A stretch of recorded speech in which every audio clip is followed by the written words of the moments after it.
तो आपने कई बार देखा होगा कि लोग बरगद के पेड़ पर चुन्नी बांधते हैं। ये चुन्नी बांधना कई बार मन्नतों के लिए बांधा जाता है कि मन्नत है, हम किसी बात की मन्नत को मानते हैं, कोई हमारी इच्छा होती है। कहीं पर आपने मंदिरों में देखा होगा, कहीं पर लोग जहाँ पूजा पाठ करते हैं वहाँ पर बरगद का पेड़ या पीपल का पेड़ आपको दिखाई देता होगा। उस पर चुन्नी या फिर कलावा, लाल रंग का धागा, इस तरह की चीज़ें बंधी होती हैं।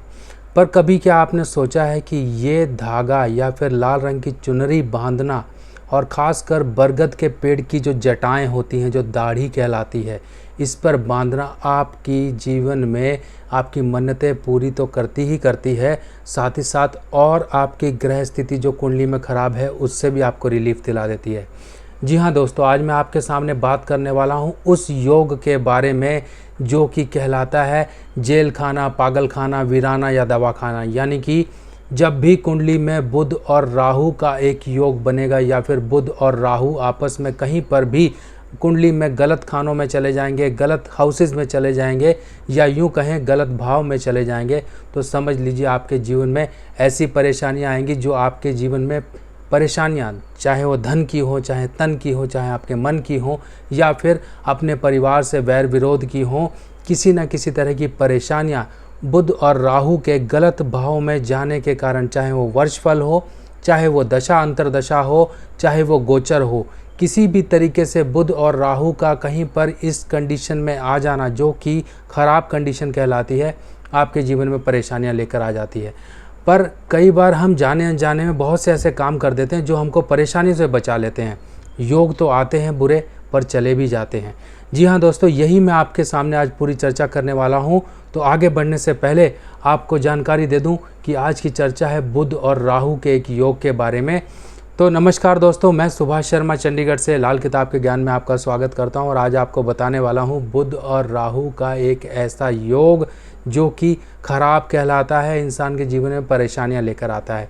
बुध और राहु जब भी आपकी कुंडली में, अगर हम कुंडली की बात करें तो कुंडली में जब भी बुध खाना नंबर 3, 8, 9, 12 यानी कि भाव नंबर 3, 8, 9, 12 में अगर है तो समझ लीजिए बुध यहाँ पर खराब स्थिति में है। और इसके साथ साथ ही जब भी राहु खाना नंबर 1, 5, 7, 8 या 12 इनमें होगा तो समझ लीजिए बुध के साथ साथ राहु भी खराब है। और इन हाउसेज में जहां पर बुध और राहु आपस में खराब गिने जाते हैं, जैसे कि मैंने बताया, अगर यहां पर कहीं पर कुंडली में आपके बुध और राहु एक साथ आके बैठ जाएं तो समझ लीजिए ये योग आपके लिए काफ़ी ज़्यादा परेशानियां देने वाला है। पर इसी योग को सही करने के लिए और इसके उपाय क्या होंगे, कौन कौन से उपाय हैं और हमें क्या सावधानियाँ रखनी है, वही मैं आपको बताने वाला हूँ। सबसे पहले हम समझ लेते हैं बुध और राहु हमारे जीवन में लेकर क्या आता है, परेशानियाँ, किस तरह की परेशानियाँ लेकर आता है। कई बार ऐसा व्यक्ति मनहूस टाइप का हो जाता है, यानी कि अपने परिवार के लिए मनहूस हो जाता है, दूसरों लोगों के लिए मनहूस हो जाता है और कई बार उसकी किस्मत ही उसको ऐसा बना देती है कि वो अपने लिए भी मनहूसियत के लिए पैदा होता है। यानी कि जीवन में मनहूसियत और परेशानियाँ, इसके अलावा उसके जीवन में कुछ नहीं होती हैं। इंसान दर बदर की ठोकरें खाता है, इंसान को लोग चीट करते हैं, इंसान अपने शरीर के कष्ट से परेशान रहता है। उसे यही लगता है कि मैं जीवन जो मेरे को मिला है सिर्फ़ और सिर्फ परेशानियाँ झेलने के लिए मिला है।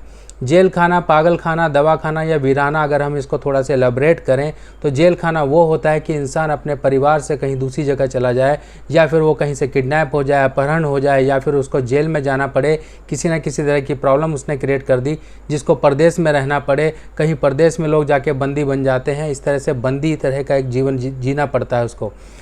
पागल खाना यानी कि उसकी दिमागी स्थिति सही नहीं रहती, वो एक इंसान होने के बावजूद भी सही तरीके से इंसानियत की तरह लोगों के साथ पेश नहीं आता। अपनी पागल फितूर, दिमागी फितूरों के चक्कर में, दिमागी जो इसे कहते हैं कि खराबियों के चक्कर में इंसान दूसरों से लड़ाई झगड़े मोल लेता रहता है और ये लड़ाई झगड़े ही कहीं ना कहीं उसको जेल की हवा भी खिलाते हैं। अब दवा खाना यानी कि इंसान के शरीर में कुछ ना कुछ रोग, नुक्स, परेशानियां लगी हुई हैं जिसके कारण जीवन दवाइयां खा खा के ही निकल जाता है और जो पैसा या मान लीजिए जो उसने इकट्ठा किया वो सब पैसा उसका दवाइयों पे खर्च हो जाता है। अब ये सब परेशानियाँ इंसान को देखिए कब आती हैं, तभी आएंगी जब भी कोई ग्रह गलत स्थिति में आएगा, गलत पोजीशन में आएगा। वर्षफल, दशा, अंतरदशा या गोचर में कहीं पर भी गलत आ गया तो आपके साथ परेशानियाँ लाएगा। हाँ, ये परेशानियाँ छोटी या बड़ी हो सकती हैं। छोटी कैसे हो सकती हैं? आपके साथ कभी चोट लग गई, आपका कभी छोटा नुकसान हो गया, ये छोटी-छोटी चीज़ें हैं। वो छोटी-छोटी चीज़ें तब आपके साथ घटती हैं जब आप जाने-अनजाने में कुछ ऐसा काम कर लेते हो जो कि आपको कहीं न कहीं परेशानियों से बचा देता है। बुध के लिए आपने कहीं पर छोटी कन्या के लिए आदर कर दिया, आपने नवरात्रों में पूजन कर लिया, आपने छोटी कन्याओं के पैर छू लिए, छोटी कन्या को कुछ ना कुछ आपने दे दिया। आप कहीं मंदिर गए, वहाँ पे जाके आप चुनरी बाँध आए। हो सकता है कि उस समय में आपके बुध राहु का ऐसा खराब योग बन रहा हो जो आपका जीवन ही नष्ट करने वाला हो, पर एक चुनरी बाँधने से ही आपकी परेशानी सॉल्व हो गई। तो यही आपको बताने वाला हूँ, इसके पीछे लॉजिक क्या है और क्या उपाय होते हैं। समझ लीजिए, जिसकी भी कुंडली में बुध राहु का योग हाउस नंबर 2 यानी कि 2nd हाउस में है, 11th हाउस में है, तो ऐसे व्यक्ति को अपने घर की दक्षिण दीवार की तरफ कभी भी चूल्हा नहीं लगाना है, किसी भी तरह की आग का सोर्स नहीं रखना है, किसी तरह से रसोई नहीं बनानी है। अगर उसने बना ली तो उसकी बहन या फिर उसके परिवार में जो बहनें होंगी वो कहीं ना कहीं परेशानी में होगी। ऐसे केस में ये तक कहा गया है कि बहन ऐसी विधवा हो जाए। विधवा, देखिए कई बार तो जीवन ऐसा भी हो जाता है कि शादीशुदा होने के बावजूद भी इंसान को जीवन विधवा की तरह ही जीना पड़ता है। मैरिड लाइफ की दिक्कतें, परेशानियां, बहुत सी परेशानियां हैं जो मैरिड लाइफ के सुखों को ख़राब कर देती हैं। तो ये सुख आपकी बहन के ख़राब ना हो, आपका बुध ख़राब ना हो, आपके जीवन में जो एक बोलचाल से मिलने वाले आपको फ़ायदे हैं वो ख़राब ना हो, आपकी सेहत ख़राब ना हो, तो उसके उपाय समझ लीजिए। पहला उपाय तो ये बनता है कि आपको 100 गोलियां मिट्टी की बनानी है और वो गोलियां रोज़ एक मंदिर में जाके आपको एक गोली रोज़ पहुंचानी है। एक गोली बना लीजिए, कंचे साइज़ की गोली बना लीजिए। ऐसे ऐसे इस साइज़ की आपको 100 गोलियां बना के अपने घर में सुखा लेनी है। मिट्टी ले आइए, नहीं मिलती है तो कहीं आप जो बर्तन बनाने वाले हैं उनसे भी कह दीजिए, वो भी मिट्टी दे देंगे, या उन्हीं को कह दीजिए वही बना के आपको 100 गोलियाँ दे देंगे। ला के घर में रख लीजिए। एक गोली रोज़ ले जाके मंदिर में, जिसकी भी कुंडली में ये योग है, या तो वो खुद करे या उसका खून का रिश्तेदार कोई भी कर सकता है, ले जाके एक गोली रोज़ मंदिर में किसी मूर्ति या शिवलिंग के आगे रखकर प्रार्थना करके आइए कि हे प्रभु, जो हमारे जीवन में ये नेगेटिव योग है इसकी शांति बनी रहे, इससे हमें अच्छे फल मिलते रहें, बुरे जो इसके असर हैं वो शांत रहें।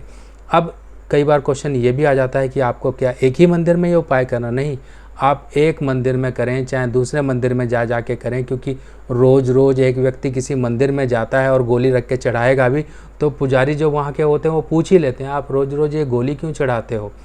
तो आपको फिर उस समय पुजारी जी को गोली देनी पड़ेगी कि नहीं कुछ भी ऐसी गोलियां ना देने पड़े और आपके उपाय जो है बिना किसी रोक ढोक के आपके पूरे होते रहें, तो आप मंदिर भी बदल सकते हैं।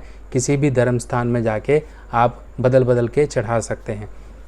ये उपाय को साल 2 साल में एक बार करते रहिए, बिना सोचे समझे। बुधवार से इस उपाय को शुरू करिए और चुपचाप जाके अपना करके इस योग की शांति बना के रखिए। अब दूसरा उपाय आता है कि हमें और किस तरीके से इसको सही करना है। देखिए, और तरीका ये है कि चुनरी, लाल चुनरी जो होती है मंगल का रंग होती है, और जो जटाएं होती हैं बरगद की, जो बरगद की जटाएं होती हैं ये कहलाती हैं बुध और राहु। बुध और राहु, बुध राहु पर आपने लाल चुनरी बांधी जो कि मंगल की होती है। मंगल से ही बुध का उपाय किया जाता है और मंगल से ही राहु को कंट्रोल किया जाता है। अगर आपने इस योग के लिए, बुध राहु के योग के लिए लाल चुनरी कहीं पर भी चाहे अपनी मन्नतें मांग कर भी बांधते रहो, तब भी आपको काफ़ी रिलीफ मिलता रहेगा। और इस योग से आपको जो कहते हैं कि परेशानियां जो जीवन में आ रही हैं उससे रिलीफ मिलता रहेगा। और एक उपाय और है, आप शहद लीजिए, शहद अपने हाथ में ले लीजिए। उसके बाद जो बरगद की आपको दाढ़ी दिख रही है उसके ऊपर ऐसे ऐसे करके लगा दीजिए, और लगाने के बाद अब आपको इस बुध राहु के योग से रिलीफ मिलेगा। कैसे मिलेगा? शहद मंगल की कारक वस्तु है, और जब आपने वो शहद उसके ऊपर, दाढ़ी के ऊपर लगाया, जटाओं के ऊपर लगाया, तो वहाँ पर आएंगे काले रंग के चींटे यानी कि मकोड़े, जिसे मराठी में मंगला भी बोलते हैं, मुंगला, वो आएंगे और वो खाएंगे। जब शनि और मंगल यानी कि शहद का मेल होगा तब एक पॉजिटिव राहु बनेगा, यानी कि वो राहु जो बुध को खराब कर रहा था अब यहाँ पर पॉजिटिव हो जाएगा। और शनि जो कि बुध आपका खराब हो रहा था, बुध शनि की मदद पाएगा और यहाँ पर बुध भी आपका पॉजिटिव होगा। तो 2 रास्ते आपको बता दिए हैं जो कि बरगद की दाढ़ी से किए जाते हैं, बरगद की जटाओं से किए जाते हैं। बाकी बरगद के बहुत उपाय हैं, पेड़ से संबंधित और आपके लिए एक वीडियो लेकर आऊँगा कि किस तरह का आपको पेड़ लगाना है, कौन कौन सा पेड़ किस ग्रह को रिप्रेजेंट करता है। बहुत सी अभी जानकारियाँ हैं आप लोगों के लिए आने वाली हैं। बाकी इसके साथ साथ एक अनाउंसमेंट और कर दूं आप सभी लोगों के लिए, जो लोग भी ज्योतिष सीख रहे हैं या कर रहे हैं या कुछ लेखन वगैरह करते हैं, उन लोगों के लिए मैं कुछ दिनों में प्रतियोगिता यानी कि कंपटीशन स्टार्ट करने वाला हूं। और जिनके भी पोस्ट यानी कि जो जानकारी वो ग्रहों से संबंधित देंगे या कोई डेली लाइफ की ऐसी जानकारी जिसे हम करके अपने जीवन में कुछ अच्छा बना सकते हैं अपने जीवन को, और जिसकी भी पोस्ट एक अच्छा रैंक करेगी, लोग अच्छा उस पर रिस्पॉन्स करेंगे, उन लोगों को, भाग्यशाली विजेताओं को मेरी तरफ से उपहार स्वरूप कुछ ना कुछ दिया जाएगा। और साथ ही साथ उनके नाम भी अनाउंस होंगे जो लोग पार्टिसिपेशन में विनर बने। तो आप लोगों के लिए बहुत अच्छा मौका है। आप लोग अपनी जिसे कहते हैं अपनी एक जानकारी को जनमानस के लिए आप पहुंचा सकते हो, और आप अपना जिसे कहते हैं अपनी जानकारी को भी बढ़ा सकते हैं, क्योंकि आप कोई पोस्ट लिखोगे, कोई जानकारी लिखोगे तो उस पर रिसर्च भी करोगे, बहुत अच्छी अच्छी चीज़ें उसमें डालने की कोशिश करोगे, अपनी तरफ से अच्छी कोशिशें करके लोगों के लिए कुछ ना कुछ अच्छा लेके आओगे। और मैं यही चाहता हूँ कि आप सभी लोगों के लिए जो जो जुड़े हुए हैं उन सभी लोगों को अच्छी अच्छी जानकारियाँ मिलती रहें, अपने ग्रहों को सही रखें, जीवन में होने वाली गलतियों से बचे रहें। तो दोस्तों मिलते हैं नई जानकारी के साथ नई वीडियो में, तब तक के लिए अपने सुभाष भाई को आज्ञा दीजिए। नमस्कार।